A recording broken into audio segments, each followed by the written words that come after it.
सभी से खिलाड़ियों को इंट्रोड्यूस करा रहा हूं। हमारे सबसे सीनियर वरिष्ठ खिलाड़ी हैं सुदेश सांगवान जी, जो इतिहास रचा उन्होंने। सीनियर की उम्र में आदमी जिस उम्र में आराम करता घर लौटता है, उस उम्र में उन्होंने सिल्वर और ब्रॉन्ज मेडल लिए सुदेश सांगवान जी। उनके पुत्र हैं विनय सांगवान जी, और मैडम के कोच भी हैं और बहुत बड़े एथलीट भी हैं। इन्होंने भी इसी खेल में गोल्ड और ब्रॉन्ज मेडल जीत के भारत का नाम रोशन किए हैं। इसी तरह हमारे जो प्रेमचंद जी, ये हमारे युवा खिलाड़ी हैं प्रेमचंद जी, इन्होंने भी सिल्वर मेडल जीत के भारत का नाम रोशन किया है। हाँ, इसी तरह दूसरे हैं युवा खिलाड़ी हमारे प्रतिभाशाली मनीष रोहेल। अच्छा, जितने में भी युवा है, तो इन्होंने भी मेडल लेके हमारा भारत का गौरव बढ़ाया है। और वो युवा दिवांशी जी हैं, जो अब युवा हैं और सबसे प्रतिभाशाली हैं। इन्होंने भी सिल्वर मेडल जीत के जो है भारत का मतलब इतिहास रचते हुए भारत का नाम गौरव किया है।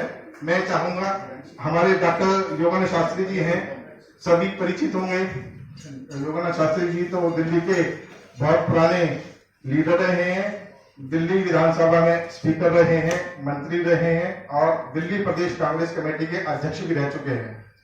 तो इनको भी बड़े मैंने निमंत्रण दिया था, ये चाह रहे थे। इनसे इनको जब पता लगा कि हमारे खिलाड़ियों ने gold medal, silver medal, bronze medal जीत के भारत का नाम रोशन किया है, तो मैं भी क्यों ना इन खिलाड़ियों से रूबरू हूं और थोड़ा सा उनका स्वागत करूं। तो ये हमारे साथ इसीलिए आए हैं, खिलाड़ियों का प्रोत्साहन बढ़ाने के लिए। डॉक्टर साहब, तो अब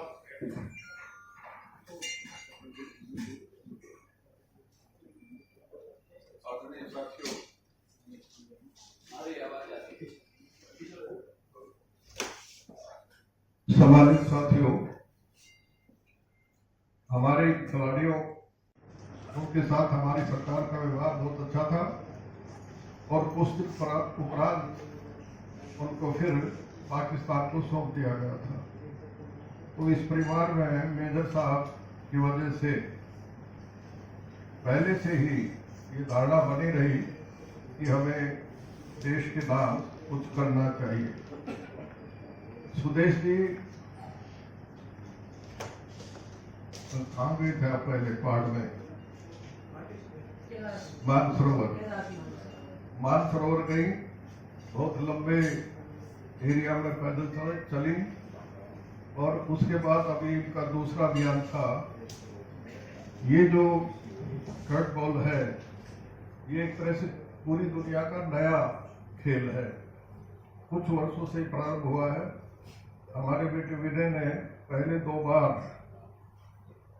गोल्ड मेडल लिया इसमें, और इन्हीं की प्रेरणा से, वैसे तो माता पिता बच्चे को प्रेरणा देते हैं, लेकिन इन्होंने अपनी माता श्री को प्रेरणा दी और वो इस खेल में आई। तो ये हम सब के लिए सौभाग्य की बात है। मैं चाहूंगा कि सब एक बार सुदेश जी का और हमारे सभी खिलाड़ियों का ताली बजा करके स्वागत करें।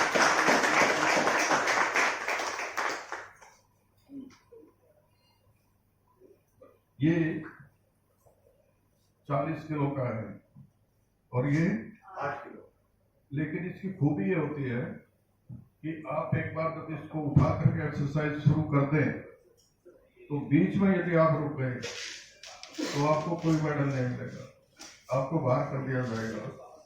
और जो सीमा निर्धारित की जाती है समय की, उस समय पूरी सीमा तक यदि आप कंटिन्यू नहीं कर पाए तो भी आपको बाहर कर दिया जाता है। लंबे समय तक इसको हाथ में रख करके प्रैक्टिस करना बड़ा कठिन काम है।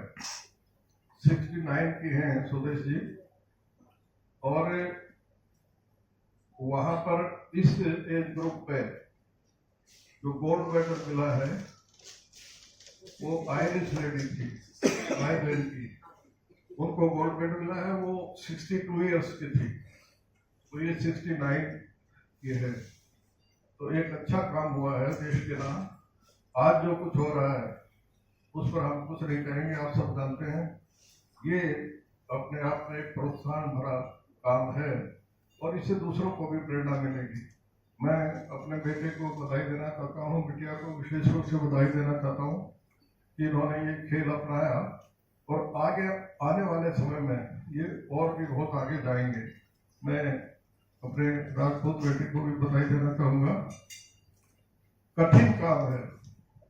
आप यदि कोई भी 40 किलो वाले को उठा करके और एक्सरसाइज करना चाहे तो मैं समझता हूँ 5 मिनट नहीं रख सकते आप हाथों में, बहुत मुश्किल होता है। मैं विनय से कहना चाहूँगा कि एक बार आगे आकर के तब दिखा दीजिए कैसे किया जाता है।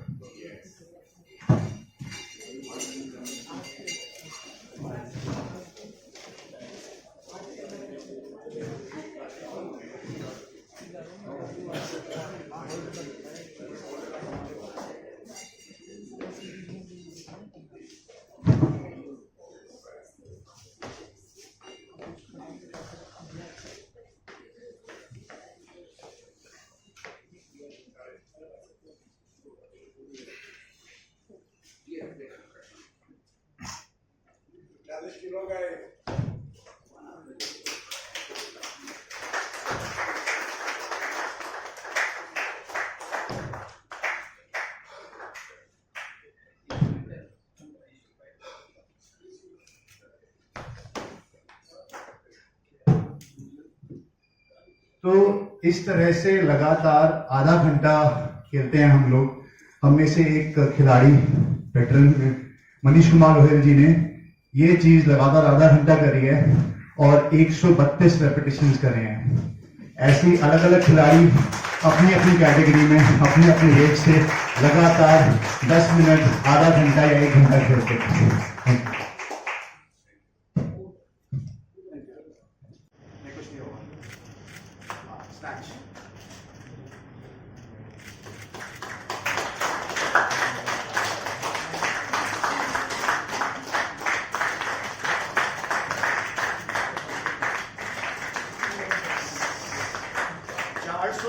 रेपिटेशन स्पेन में।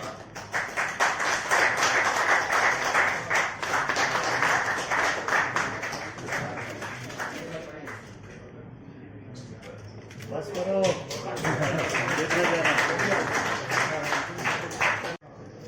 आपके सामने कुछ कहे अनुभव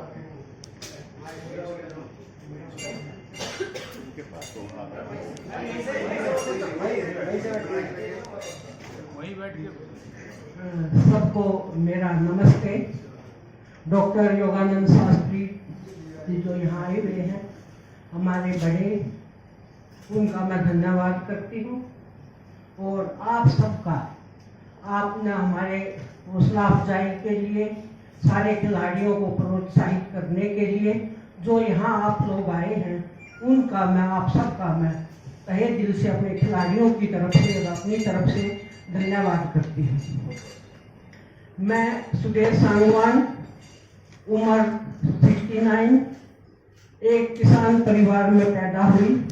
मेरे पिताजी फ्रीडम फाइटर और दिल्ली देहात के नेता रहे। मेरी शादी एक सैनिक परिवार में हुई। सैनिक और किसान और फौजी दोनों का जीवन मैंने नजदीक से देखा और उसी से हिम्मत लेके, साहस लेके मैं ये सब जो है कर पाई। और 70 साल की उम्र में, 69 की उम्र में मैंने सोचा कि भाई ये तो ये उम्र जो है, अब बुढ़ापा नजदीक आ रहा है, तो बिस्तर में बैठने की नहीं, तो देश के लिए कुछ तो करना ही चाहिए। तो देश का नाम रोशन करने के लिए, देश का, अपने देश का झंडा विदेश तक पहुंचाने के लिए ये मेरी सोच है। मेरी सोच ये थी कि जो भारत की जवान लड़कियां ही नहीं, बच्चे ही नहीं, एक बुजुर्ग महिला भी जो है देश का नाम वहाँ विदेशों तक रोशन कर सकती है। ये मेरी सोच लेके मैं स्पेन गई और कड़ी मेहनत, बहुत मेहनत, आप अंदाजे से आप सोच के बाहर से मेहनत जो है मैंने 6 महीने की, और इतना किया कि जीत के लिए मैंने ये देखा जब हिम्मत खत्म हो जाती है एक इंसान की, जब उससे आगे बढ़ता है तब मेडल मिलता है, तब जीतता है। और उसी जीत को हासिल करने के लिए कोई मुझे ये नहीं कि भाई मुझे मेडल मिलेगा या नौकरी मिलेगी, वो मेरे दिल में उस टाइम था ही नहीं। मेरे दिल में ये था कि भारत का झंडा विदेश तक जाना चाहिए, भारत का नाम होना चाहिए, बस यही सोच लेके मैं गई। और ये सबको यही संदेश देना चाहती हूँ कि भाई उम्र कोई जो है किसी भी उसमें बाधा नहीं बनती। आप में हौसला होना चाहिए, जज्बा होना चाहिए, जोश होना चाहिए, जुनून होना चाहिए। अगर आपके अंदर हौसला है, जुनून है, साहस है, हिम्मत है, तो कुछ भी पा सकते हो, कुछ भी कहीं भी पहुंच सकते हो। मेरी माता जी का, मेरे पिताजी का धन्यवाद करना चाहता हूँ, मेरे डॉक्टर साहब मौसा जी का धन्यवाद करना चाहता हूँ। सबसे पहले जहाँ तक सवाल है मेरी कोचिंग का, मम्मी को जो कोच किया, ये जो जर्नी थी ये शुरू हुई थोड़े से हंसी मजाक में। मम्मी ने एक दिन ऐसे ही बोला मेरे को कि बेटा तू सबको सिखाता है, इतने साल हो गए, इस स्पोर्ट में 10-11 साल हो गए हैं मेरे को खेलते हुए, तो हंसी मजाक में बोला गया, मेरे को सिखा। अब चैलेंज ये था कि मेरी मम्मी है, मैं बेटा हूं इनका, किसी भी पॉइंट पे ये बोल सकती थी मुझसे नहीं हो रहा, बट मैंने एक इनसे वादा लिया कि आप बीच में नहीं छोड़ोगे, जैसे सिखाऊंगा वैसे सीखोगे, बेटा समझ के नहीं सीखोगे, गुरु समझ के सीखोगे। तो इन्होंने वो एक प्रॉमिस लिया मेरे से और बहुत मेहनत करी। मतलब एज अ कोच मैं बताना चाहूंगा कि जितनी टेक्निकली साउंड होना चाहिए एक खिलाड़ी को, उतनी मेरी मदर नहीं है, चाहे इसलिए भी क्योंकि एक एज के बाद सीखने में समय लगता है, लेकिन जो चीज इनके अंदर है वो है दृढ़ता, जज्बा। मतलब कहते हैं ना कि आपका जो हार्डवर्क होता है वो हर चीज को ओवरशैडो कर देता है, चाहे आप स्किल है आप में या नहीं है। तो इनके अंदर ये है कि मैं चाहे सही फॉर्म से करूं ना करूं, लेकिन मैं छोड़ूंगी नहीं। हाथ फटे, घुटने में दर्द आया, सब कुछ हुआ, लेकिन उन्होंने छोड़ा नहीं। और एक और चीज मैं आप सबके साथ शेयर करना चाहता हूं। आज से 10-11 साल पहले हमने शुरू किया था ये गेम। मनीष जी भी हैं वरिष्ठ खिलाड़ी, प्रेम भी है। तब जब हम बाहर खेलने जाते थे तो हमें बाहर के विदेशी खिलाड़ियों को देखकर एक घबराहट सी होती थी, हम इंटिमिडेट हो जाते थे कि अरे इतने तगड़े हैं, हम क्या करेंगे। वो शुरू में धीरे धीरे घबराहट सिर्फ आगे बढ़े, हम थोड़ा सा अपने अंदर करेज लेके आए, मेहनत दुगनी करी। आज सिचुएशन ये है कि 8 के 8 खिलाड़ियों की विदेशियों ने तारीफ करी है। मेरी मदर के लिए एक कॉम्प्लीमेंट दिया गया है, मेरे लिए दिया गया है, और मतलब ये कहना गलत नहीं होगा कि कहीं ना कहीं अब वो भी समझते हैं कि इंडिया से अगर कोई खेलने आएगा तो कोई बड़ी बात नहीं है, हरा के जाएगा। 10-11 साल में ये जो स्पोर्ट है इतना बड़ा है, छोटा स्पोर्ट ये रशिया का स्पोर्ट है, लेकिन अब मेरी गुजारिश यही है हमारे सिस्टम से या हमारी मौजूदा सरकारों से कि हमारी इस चीज में मदद करें, क्योंकि अभी तक ये स्पोर्ट सेल्फ स्पॉन्सर्ड है। अगर कुछ मदद होगी तो हम इसको आगे और इम्प्रूव कर पाएंगे। हाल ही में मैंने और प्रेम भाई और मनीष भाई सबने मिलकर एक स्टेट चैंपियनशिप करी थी, जिसमें पहली बार 60 से 65 खिलाड़ियों ने भाग लिया था। तो अगर ऐसे ही हमारा मनोबल बढ़ाने के लिए हमारी सरकारें या हमारे जो सिस्टम है वो आगे आएगा तो शायद हम और बेहतर कर पाएंगे।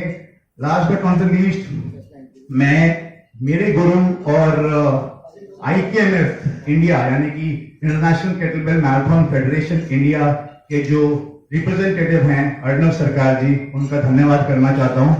और मेरे सब खिलाड़ी भाइयों का, डॉक्टर साहब का, मेरी मदर का, प्रेम का, मनीष जी का, दिव्यांशी का, पिताजी का, सबका धन्यवाद। आप सबका धन्यवाद। Thank you.